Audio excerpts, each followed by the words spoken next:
classic. I ended up representing Wasp with to make a deal with Iron Maiden. I ended up working for the management company of Iron Maiden. After I got fired from that job, those are the kind of jobs that whatever money you make, you bank because you can't spend it. You're working 24/7. Folks, please take note of that. Bank it. Okay, because if you're not working 24/7 in the music business, you don't have the right job. So in any event, I lived off that money for a couple of years. I worked on a couple of movies as a music supervisor. Then I was tapped, and I went to see this job counselor. My psychiatrist sent me to this job counselor. And you had to fill out these, this famous book, which I recommend, called What Color is Your Parachute? You had a workbook.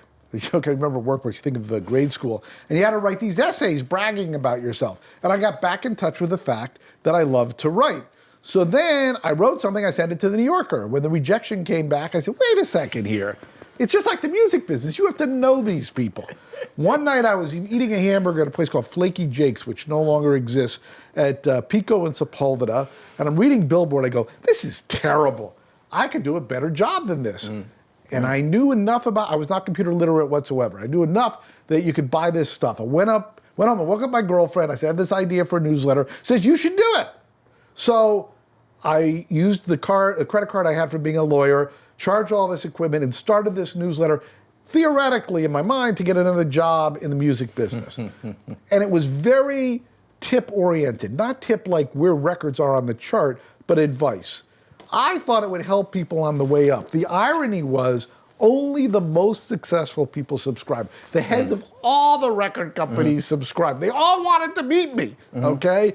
Translated into a little consulting work, not long. Jumping ahead 14 or 15 years, 14 years to be exact, we go to the internet, and there's a big story there on how I ended up going to the internet. I was playing on the internet, but in terms of moving my act to the internet. When is this about? What time? Year 2000. 2000, okay.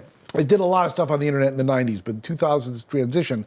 I'm living testimony to give it away for free, and it increases both your visibility and your pocketbook.